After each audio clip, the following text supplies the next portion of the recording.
Hi everyone, welcome to This Week in the Markets, where we look for global macro trends. I'm Brad McFadden. With me we have Matt and Jeff. Hi there. It's good to be here.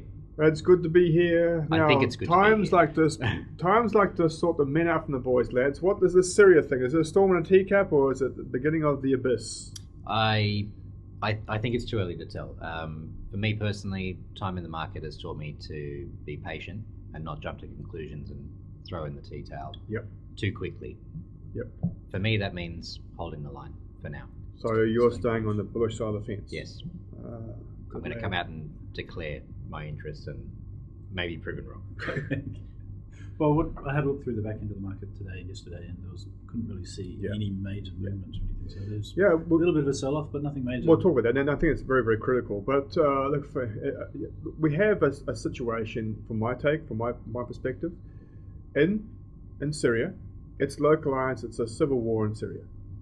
It's not between. It's a very different situation what we had back in 2006, when the Israelis and Hezbollah having rockets and having a good go. That was when the Israelis and the Arabs start going at each other. We'll then get worried. When it's a localized problem, and this is no different. Seriously, it's no different than Egypt, and it's a lot different than Libya because there's no oil involved.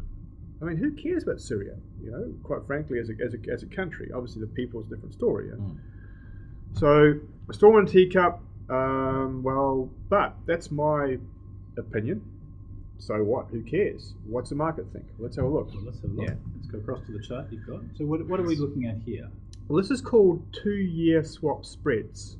Okay, so we're looking for risk. Measuring risk. Yeah. Now, let's not get bogged down in detail of this thing here, but it's a very good indicator of indicating of when risk aversion is rising in the so-called back end of the market.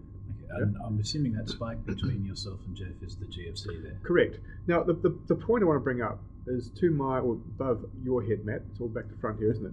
So here is mid-2007, all right? GFC was just kicking the gear.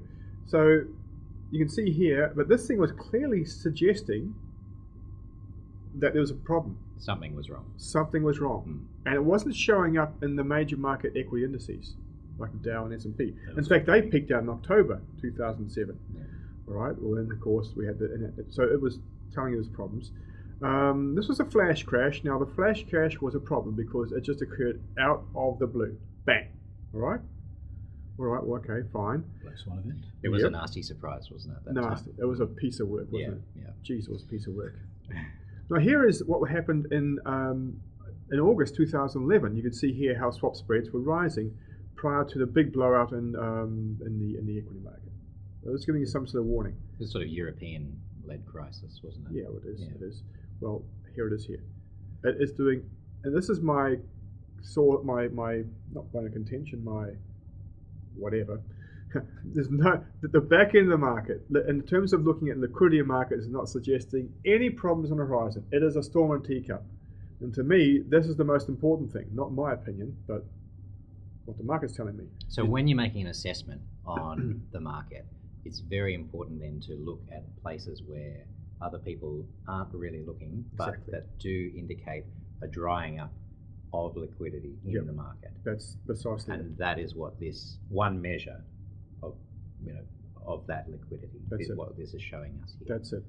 So somewhere above a sharp spike, something above 40 might be something we would look again and go, well, do I change my view? Yeah, it gets to close to 40, or it starts spiking up from current levels, and it doesn't have to get to 40. Yeah. But certainly, it's nothing out of character at all. It's all well and good. And what you said hits it on the head. It is looking for your edge is going to come from looking in places no one else looks at, and this is what we do. So credit swaps, they're a fairly complex instrument. Yep.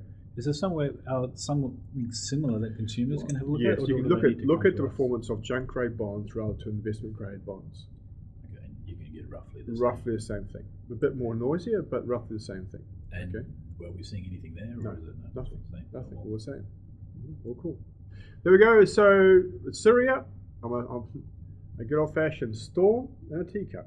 Irony is, very small teacup. I think it's a coffee cup. Okay, whatever. Good luck. McFadden out. That's bye for me. And bye from me.